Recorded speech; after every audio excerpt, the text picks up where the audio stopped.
लिखा, आपने किताब लिखा, वह किताब तब तक हमारे बच्चे नहीं पढ़ पाएंगे जब तक हमारे घर के बच्चे शिक्षित नहीं हो पाएंगे। आप एक नहीं 100 किताब लिख दीजिए, 100 लाइब्रेरी में हो जाए किताब, लेकिन अगर बच्चे किताब पढ़ना नहीं जानेंगे तो फिर कहां से इतिहास के बारे में जान पाएंगे।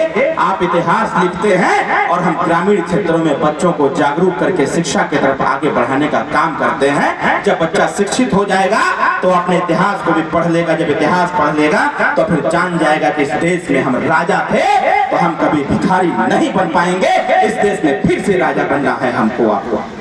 माननीय जो इतिहासकार थे आए थे, उन्होंने कहा कि नहीं, मैं इसी चीज से तो प्रभावित हूँ कि मेरा जो कर्तव्य है वो मैं कर रहा हूँ और जो सबसे अच्छा काम कर रहा है उसका नाम ओम प्रकाश राजभर है। इसलिए हम चाहते हैं कि हमको भी सुहेलदेव भारतीय समाज पार्टी की सदस्यता दिलाइए और हम भी पार्टी के लिए काम करेंगे और हम भी जनता के बीच में जाएंगे, उनको बताएंगे कि ओम प्रकाश राजभर सबसे अच्छा काम कर रहा है, इन्हीं का साथ देने की आवश्यकता है। आने वाले 15 फरवरी को उनकी ज्वाइनिंग का भी कार्यक्रम रखवा दिया हूँ कि 15 फरवरी को उनको ज्वाइन कराएंगे और इतिहास के पन्ने में यह एक अध्याय दर्ज होगा कि इतिहास लिखने वाले लोग भी अब हमारे मंच से आकर के इतिहास का बखान और गुणगान करने का काम करेंगे। साथियों, यही बात मैं कहने के लिए आया हूँ।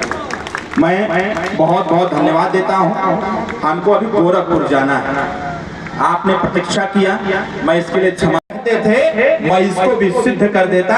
और नौजवान भाइयों, मैं आपसे जरूर आग्रह करूंगा, किसी के बहकावे में आने की आवश्यकता नहीं।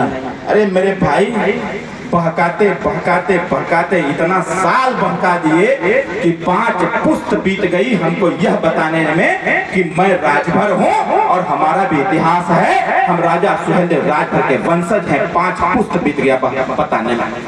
अगर 5वां पुस्त में आकर के अगर हमने अपने इतिहास को जाना, पहचाना और मानने के लिए तैयार है तो यह जरूर प्रयास करिएगा कि आने वाले समयों में राजा सुहेलदेव राजभर नाम को कोई चोरी न कर पावे। इसके लिए हमको आपको हर जुबान से जय सुहेलदेव बोलना है और अपने इतिहास के प्रति हमेशा सजग और जागरूक रहना है। साथियों, राजा सुहेलदेव राजभर जी का वो गौरवमय इतिहास। आज अतरौलिया में हम लोग थे, एक हमारे समाज के इतिहासकार आज मुलाकात की